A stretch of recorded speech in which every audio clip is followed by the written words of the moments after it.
So, ayan nga guys, ako po isang teacher at ang pag-uusapan po natin ngayong araw ay paano ba talaga ipasa ang isang licensure examination for teachers o ang tinatawag na LET, at ano ba ang mga ginagawang preparation for you to be able to ace the licensure examination for teachers. So, ang content ko po ngayon sa vlog ko po na ito ay ni-request po, sinuggest po ng isang kasama ko sa isang public schools teacher na si Ma'am Angeline de la Cruz. So, ngayong araw, pag-uusapan natin yung 5 tips or 5 ways paano paghandaan ang licensure examination for teachers. So, alam naman po natin lahat na 2 beses po ginaganap sa isang taon ang exam for teachers. Meron po tayong September licensure exam at meron po tayong March licensure exam. So, ngayon is February 5, 2020 at ang nalalapit na board exam for teachers ay ngayong March. So, sana makatulong sa inyo to ang 5 tips na to. These tips are very simple but I hope na makatulong po sa inyo guys. So, that's it.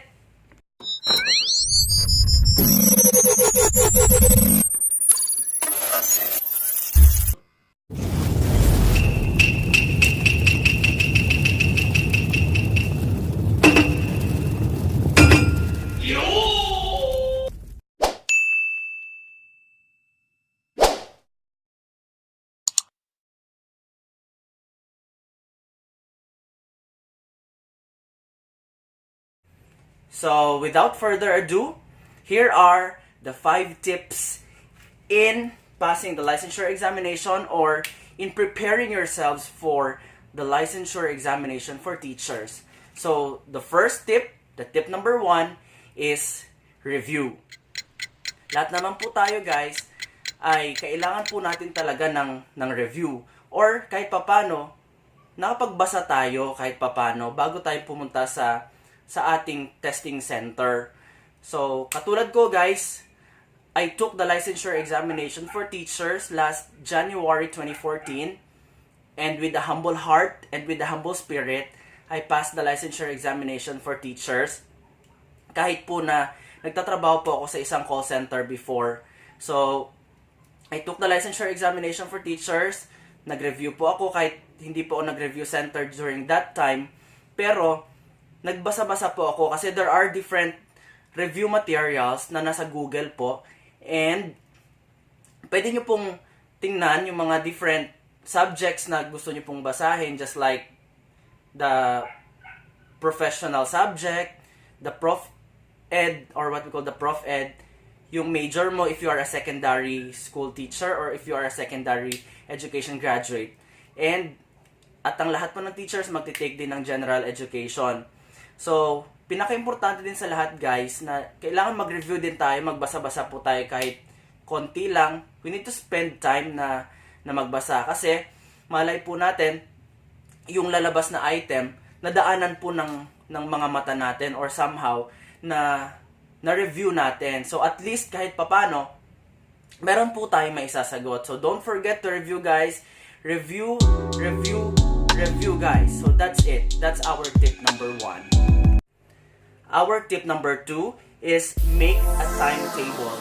So, for example guys, kapag natuturo ka sa isang private school at ikaw ay nagtatrabaho sa isang private school at umuwi ka na ng hapon, make a timetable. For example guys, you need to spend 1 or 2 hours sa pag-review mo every night, at ang oras na yon kailangan you really have the discipline na sa loob ng mga oras na yon ay nagre-review ka guys. So, medyo magkatugma or magkapatid ang tip number 1 natin at tip number 2. Kumbaga, you will need to set a timetable kung anong oras, ilang oras ka magre-review sa mga subjects na kailangan mong basahin sa araw na yon. So, kailangan sacrifice muna natin guys yung gala, sacrifice muna natin yung babad tayo sa sobrang social media if we really want to pass the licensure exam for teachers. Okay? So, timetable is very important kasi doon nyo po malalaman kung ilang oras kang nagre-review sa isang araw. At sa timetable na yon, say for example, sa loob ka ng sa room mo, nakapost sa wall yung timetable na yan. Say for example, 6 to 7, 6 p.m. to 7 p.m., ang i-review mo puro general education subjects. So, lahat ng subjects mo sa Gen Ed na kung saan ka mahina, for example, sa math or sa English, doon mo tutukan ang subject na yon. If kung nung college ka, doon ka mahina, mag-focus ka doon. So, make a timetable sa mga oras na yon. For example, 1 hour, 6 p.m. to 7 p.m. for the general education. 7 p.m. to 8 p.m. for the professional education. And then 8 p.m. to 9 p.m. doon sa major mo. But if you are elementary education graduate, maybe you may spend time, siguro mga 2 oras lang for that. So that is our tip number 2, make a timetable. Our tip number 3, don't memorize everything or don't memorize too much. Why? Kasi guys, ang licensure examination for teachers ay more on application and more on the actual scenario. So, especially sa professional education subject, bibigyan po kayo ng mga situational questions, just like you are putting yourself into the situation, and then you will, what theory that you may apply for that specific situation.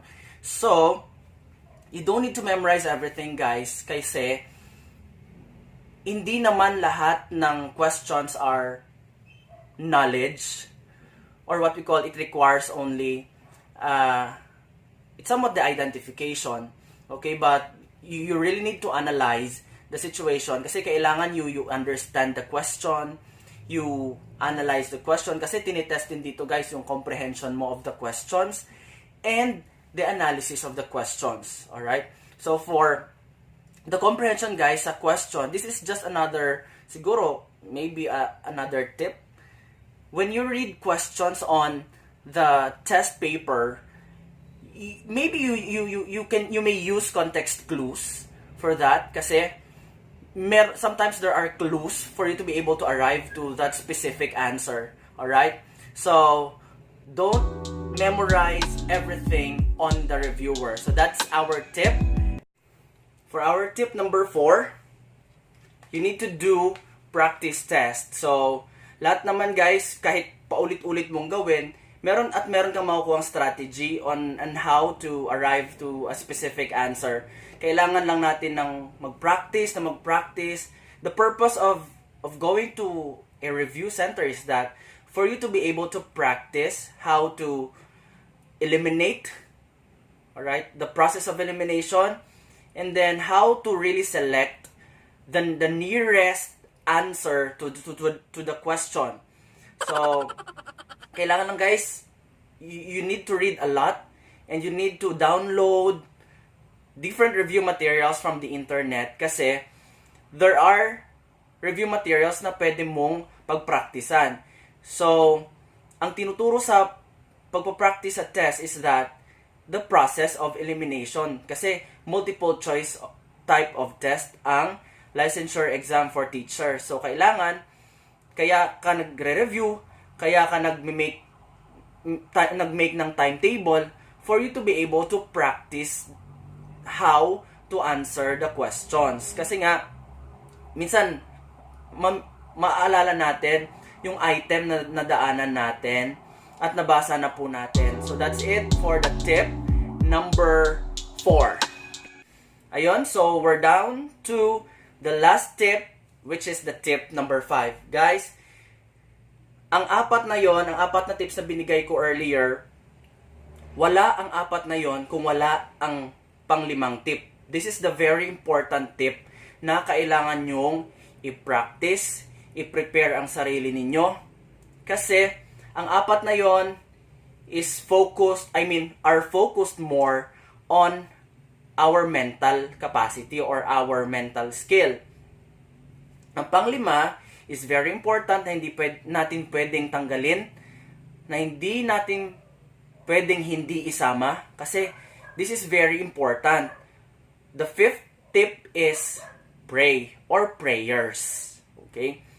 According to the Bible, that's James chapter 1 verse 6, it states there that whatever you ask for, or a person who doubts is like a wave of the sea, blown and tossed by the wind. So, prayer is really important, guys, because paano makaka-move si God, paano makaka-move si Lord sa success mo, paano niya maibibigay ang success mo sa licensure exam for teachers kung ikaw mismo hindi mo tinutulungan ang sarili mo at na may kasamang prayers or panalangin. So, ako guys, based on my own experience, I really prayed hard, especially during the exam. Kasi nga, puyat ako galing sa trabaho noon because I was working in a call center before. And then, pumunta ako sa review center ng maaga, kahit medyo kulang pa yung, medyo ano pa ako guys, medyo bangag pa ako. The term is bangag. I really prayed hard na makapasa. So, I guess that's the important thing or the important tip na kailangan natin in facing the licensure examination or in acing the licensure examination. So, that's it.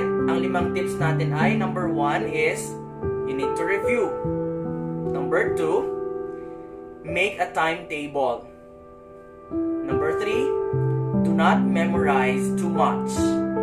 Number 4, you need to do practice test. And number 5, you need to pray. So that's it for our 5 tips, mga kaguruan. So sana makatulong po ito para sa fini-face natin sa hinaharap nating licensure examination for teachers. So wishing you luck, and my prayers are for you. God bless everyone. God bless future professional teachers. Bye!